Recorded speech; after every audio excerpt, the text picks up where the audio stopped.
ரமலான் மாதத்தில் நோன்பினை நோற்று அதனைத் தொடர்ந்து ஈதுல் ஃபித்ர் நோன்பு பெருநாளினையும் முஸ்லிம்கள் கொண்டாடினர்.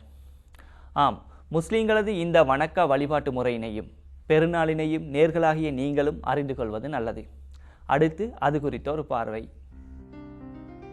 இஸ்லாமிய நாட்காட்டியின் 9வது மாதமான ரமலான் முஸ்லிம்களுக்கு புனிதமான மாதமாகும்.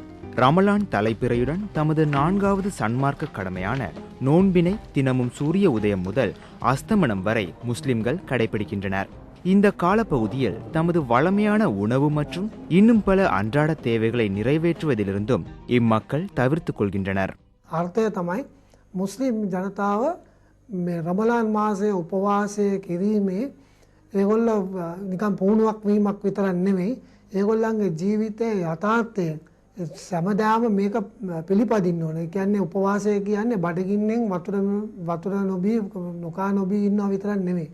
තමන්ගේ ජීවිතේ තමන් අඩගස්ස ගන්න ඕන. තමන්ගේ ආගම කොයි ආකාරයෙන්ද අඩගස්සගන්නේ?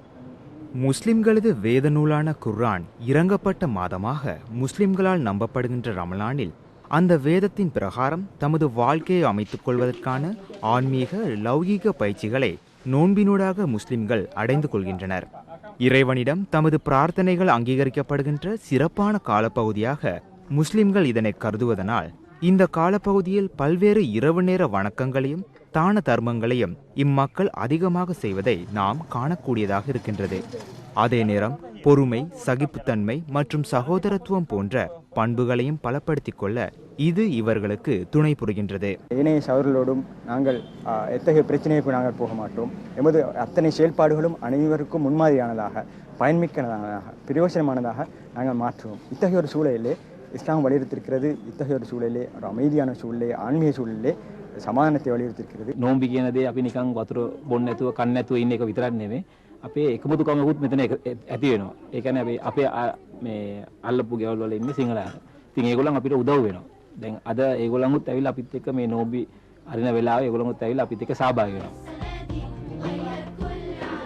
நிசானின் மனைவி நோன்பு துறப்பதற்கான ஆயத்தங்களில் ஈடுபட்டு கொண்டிருக்கின்றார். பல்லினங்கள் வாழ்கின்ற ஜெயவர்ணகம வீணமைப்பு திட்டத்தில் வாழும் பலர் இன்று நிசானின் வீட்டுக்கு நோன்பு துறக்கும் நிகழ்வான இஃப்தாருக்கு அழைக்கப்பட்டுள்ளனர். பொதுவாக நிசானின் குடும்பத்தைப் போன்றே பலரும் இவ்வாறு நோன்பு திறப்பதற்காக தமது உறவினர்கள், அயலவர்கள் என ஏனைய சமூகத்தை சேர்ந்தவர்களையும் அழைத்து உபசரிப்பது இந்த காலப்பகுதியில் விசேடமான ஒன்றாகும்.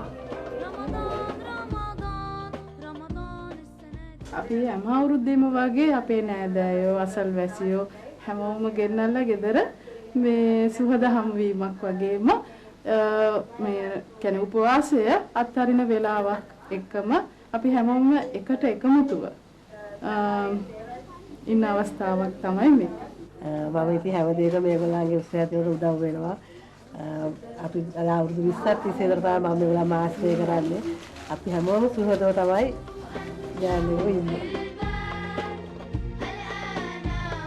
29 அல்லது 30 நாட்கள் தொடர்கின்ற ரமலான் மாதமானது சவ்வால் தலைப்பிறையுடன் நிறைவு பெறுகின்றது.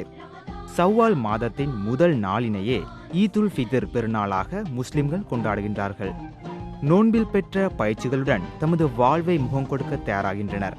ஆகவே ரமலான் இந்த மக்களிடமிருந்து விடை பெற்றாலும் அது விட்டு சென்ற சாந்தி, சமாதானம், சகோதரத்துவம் என்ற பண்புகள் நிலைத்து இந்த நாட்டுக்கு ஒளிமயமான எதிர்காலத்தை ஏற்படுத்த வேண்டும் என முஸ்லிம் மக்களுடன் நாமும் பிரார்த்திக்கின்றோம்.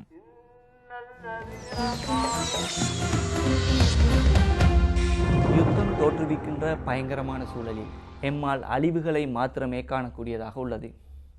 அங்கு அமைதி, பாதுகாப்பு என்ற சொல்லுக்கே இடம் இருக்க முடியாது. இத்தகைய சூழலில் பொதுமக்கள் மாத்திரமல்ல, பாதுகாப்புடன் இருக்கும் அரசியல்வாதிகளது உயிர்களுக்கு கூட உத்தரவாதம் இருக்காது. ஆகவே மனித உயிர்களுக்கு உத்தரவாதம் அளிக்கின்ற சூழலை ஏற்படுத்துகின்ற சக்தி சமாதானத்துக்கு மாத்திரமே உள்ளது என கூறி இன்றைய நிகழ்ச்சியிலிருந்து விடைபெறுகிறேன். மீண்டும் அடுத்த வார விழிப்பில் சந்திக்கும் வரை நன்றி, வணக்கம்.